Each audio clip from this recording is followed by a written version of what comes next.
I would like to share with you 5 things that I wish I had been taught in college about teaching.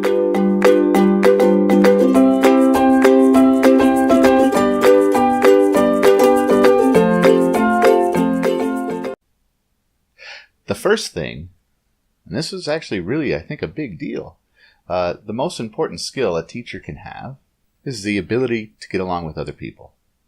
If you can't talk and put people at ease, and if you're not a good listener and you can't develop relationships easily, you're going to have a really hard time as a teacher. You have to be able to get along with people. The second thing, and my boss, she might get a little mad at me about this, but the second thing that you really should learn in college about teaching is that sometimes you need to tell your boss no. See, there's a great need in schools for people to put on things like prom and be, class sponsors and be involved with athletics and all those kinds of things. Really, they're important things. They need to happen. They're a big part of what makes school school. Thing is, you can easily take on way too much and spread yourself too thin. At some point, the more that you're doing, the lower the quality of each of those things. This is especially true for new teachers. New teachers, they're young, they're eager, they're really excited, and, they're likely to say yes because of those things, and they also don't know better yet. They're going to be likely to say yes when a principal asks them to take on some additional duty. Thing is, when you're a new teacher, you should be spending your energies trying to be a more effective, more efficient teacher. You should be trying things and reflecting upon them, seeing how they worked, tweaking them, talking to other teachers, and getting ideas and feedback. You should be spending all your energies doing those things, not trying to figure out how to deposit your money for Stugo or the rules and regulations about chartering a bus from the district. Leave those for people that have a few years of experience. Do those things later, because right now you're establishing the foundation of your craft. It's a big deal. Now, saying no to your boss can be a tricky thing. You might be afraid. They might get mad at you. You might be afraid they're going to fire you. Well, first, they're not going to fire you. Second, your job isn't to keep them happy. They might be mad for a little while, but they're going to be far happier for the great job you're doing. So, how do you say no to your boss? If my boss is watching this, she's going to say, I've heard that. Look, your boss wants you to do something. What you got to do is you very graciously, you say, hey, wow, that's a really important job you're asking me to do. Say it's Stugo, advisor. Say, wow, you really want me to be the Stugo advisor? I mean, Stugo's a big deal. I'm flattered you're thinking of me to be the Stugo advisor. But the thing is, I can't really do it. I've got a lot on my plate. I'm trying all kinds of things, and I'm spending so much time outside the classroom trying to refine my teaching. I really can't do it, because if I do, my teaching's going to suffer. But thank you. Anyway, so you acknowledge that it's an important job that you're being asked to do. You thank them for thinking of you, and then you graciously decline, citing what's more important. Now, I'm not saying you should never do these things. I'm not saying you should always say no to your boss. I'm not saying that just because there's something that your boss wants you to do that you don't want to do, you should say no. Sometimes you should say yes. But what I am saying is that you should not spread yourself too thin. There's a lot of things that go on at a school that have nothing to do with teaching, and you can run yourself ragged chasing all those things around and leave teaching as a secondary concern, and that's really too bad. The third thing that I wish I had been taught in college about teaching, it's this. Just because a student fills out a paper doesn't mean that you need to grade it. In fact, I would say that if the students are not getting feedback and you're not getting feedback about student performance, why grade it? Give them participation, completion points. They don't need to have everything graded. In fact, I would say if it's like a routine thing like homework,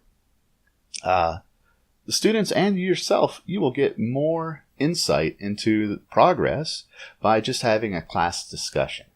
So go around, give everybody completion points, and talk about how they're doing. Again, if you're going to spend your hours going over those papers and it doesn't help students do better, and it doesn't help you understand how they're doing so you can know what to do next, what good is it? So you don't have to grade everything they do. The fourth thing that I wished I had learned about teaching when I was going to college has to do with parents. This one's really, really touchy. You need to have a good foundation for how students earn grades in your class. But once you do not have to pacify parents if they're upset about their child's grade. Look, here's how you do it. And again, you have to be really careful because parents, they can really make your life miserable as a teacher.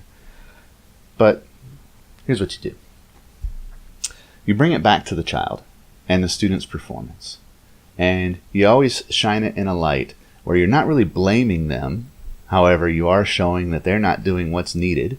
And you put yourself in the light of you're there to help them. It's like this. I teach math, so suppose that Sally isn't doing very well.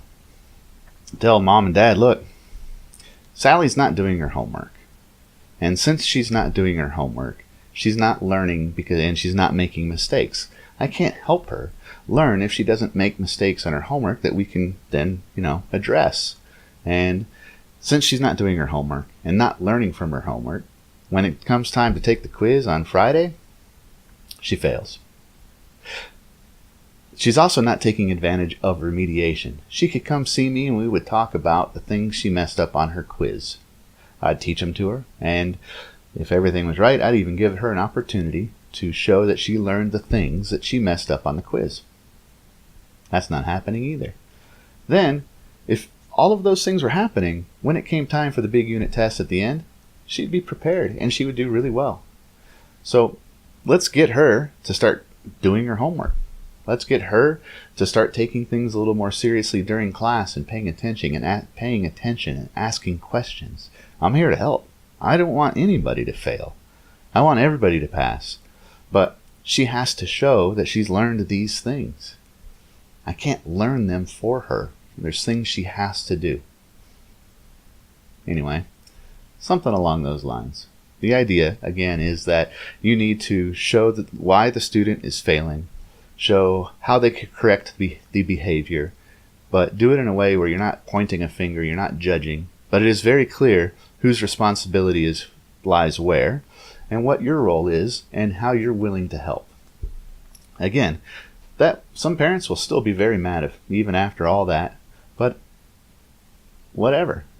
Your job isn't to pacify them. Your job is to help that child learn whatever it is they're supposed to learn in that class.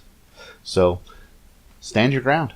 If you've got firm foundation for how your grades are earned by the students, stand your ground. The fifth thing that I wish I knew about teaching that wasn't taught to me in college, and this is more for men than for women, although there's probably a translation here somewhere, but you only need 2 pairs of dress pants. Wear a pair on Monday, and then again on Wednesday, another pair on Tuesday, and again wear that same pair on Thursday. Friday is usually casual day if you wear a t-shirt from your school, like this one, and you're done. Nice and easy. Anyway, if you found this video helpful, informative, or even just entertaining, you'd really help me out. Click like, subscribe, leave me a comment. Visit my website, thebeardedmathman.com. And again,